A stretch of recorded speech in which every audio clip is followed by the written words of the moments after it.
In this new video, I'm going to be sharing the Neuroscience of Unlearning. It's an interesting article that has been written by Melissa Leite, who is a specialist at Learn Life School.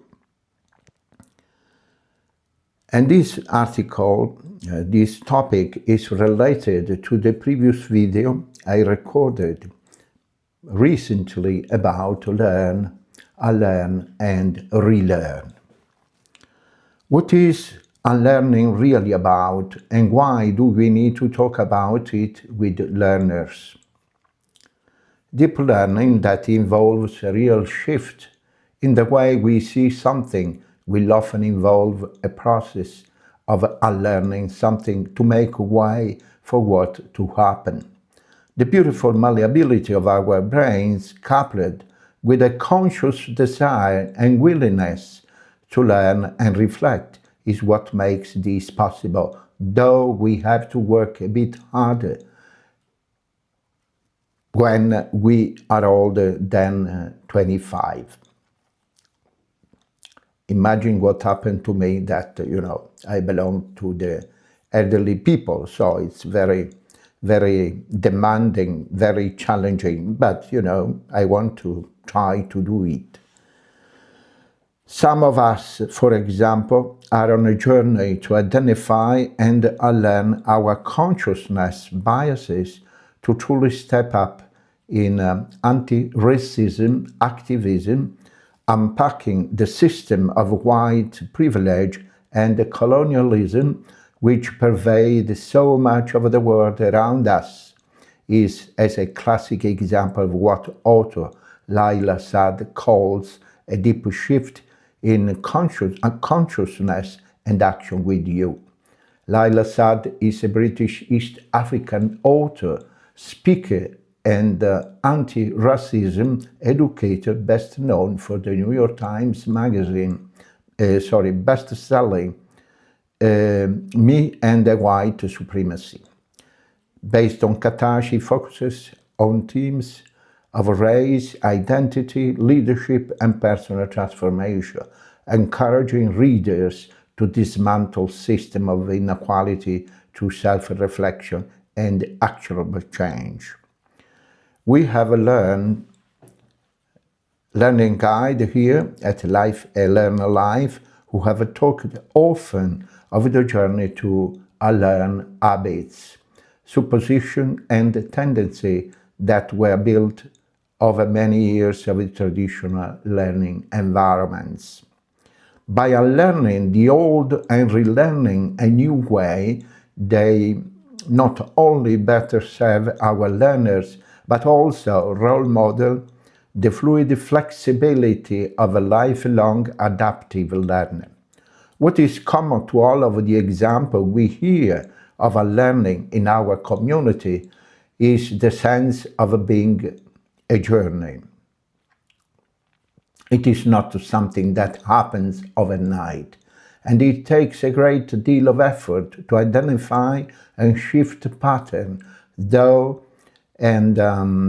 thought and belief, that may have been forged over generation and handed to you as the way it is. So how do we actually step outside of this, and what is happening in the brain when we do it?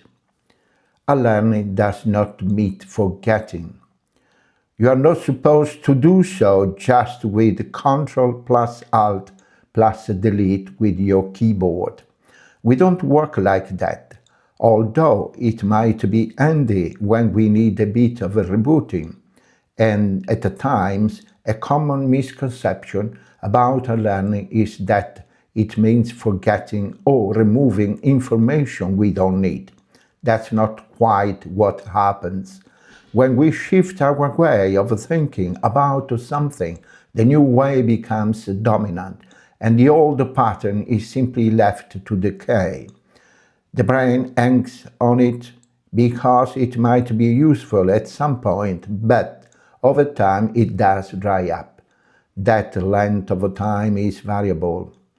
is Ebbinghaus curve, the Ebbinghaus forgetting curve established by the psychologist Hermann Ebbinghaus in 1985 illustrates that humans forget information rapidly, often over 50% within days, if it's not reinforced. The curve shows an exponential steep decline shortly after learning, which eventually flattens out, meaning the rate of forgetting slows down over time. So this forgetting theory tells us, but it's really hard for the brain to really remove neural connection already there, and instead does something called inhibitory learning, where the brain depotentiates the old neural pattern and prioritizes access to the new one. So the unlearning and relearning as a continuous process. Research by Lally and others back in 2010 really showed the difference between unlearning something like a daily habit that wasn't good for you, which can be much more straightforward, versus unlearning deeply ingrained beliefs, which is anything but linear. When we talk about unlearning habits from traditional education, we are talking about shifting a perception of learning that they experience as a learner for many years, where the educated, then educated to uphold, and then actively participated in. What impact does this have in their sense of self, sense of community, their relationship with others, their core values, and so many other aspects of self-construct? Those attempting to unlearn deeper trauma and stress triggers might want to look at Dr. Andrew Haberman's work. Dr. Andrew Haberman is a professor of neurobiology and ophthalmology at Stanford School of Medicine, known for research on brain development, neuroplasticity, and neural regeneration. He hosted the popular Haberman Lab podcast that translated neuroscience into actionable protocols for sleep, focus, and stress management. He really takes a deep dive into everything from eye movement desensitization to Kundalini yoga. Kundalini yoga, often called the yoga of awareness, is an ancient, comprehensive practice designed to awaken vital energy coiled at the base of our spine, known as Kundalini. It combines physical posture, dynamic breathing, chanting, and gesture, and meditation to balance the body and mind. For those of us trying to shift the patterns of thought and behavior that are perhaps less emotional rooted, Dr. Jeff Borden offers key approaches to the unlearning process. Number one, be willing to unlearn and change. Nothing will happen without this, and nobody can pressure you to do so. Willingness involves an acceptance that something might need the shift, and at times unlearning has to happen, so start here first. Number two, step out of your echo chamber, your social groups. Social media, go-to books and theories are likely to reinforce what you already think.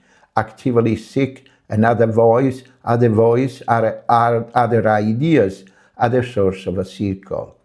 Change your place and the patterns. Things look different in different places. Go somewhere new to reflect on things. Change your routine and habits. Actively seek the approach you're thinking and learning in new ways. The brain will be less inclined to its automated way of processing in familiar contexts, more alert, more focused, and producing neurotransmitters we need to form the neuroarchitecture of a new learning patterns. All of this takes work, not only to develop, but to maintain where the brain offers reverse to pre-existing patterns under stress, but we need to get comfortable with it all. Whereas the change wrought by the Industrial Revolution took decades to really change our ways of thought and behavior, those wrought by the digital revolution happened in the relative blink of an eye, and we are still catching up with what that means. The world is changing at a bewildering speed, and we are constantly changing to adapt, lest we fall into passenger mode. We do not have to be the person that we were told we were. We do not have to repeat the things we have always done or carry the beliefs of others. We need to talk about, model, explore, and mainstream the process of unlearning in our society, and now here, more than in our own learning environment. If you think about it, you've likely done it many times in your lifetime without really being conscious of it. Imagine if we took control of the potential to reinvent ourselves, to thrive in the challenge of a complex world, and strip it all back to discover how we can find ourselves despite it all. Imagine we supported others to see that they could do it too. Thank you so much for watching. I do hope you found it very interesting, and I encourage you to, drop some comment and to let me know what you think about it. Thank you so much for watching. Bye-bye.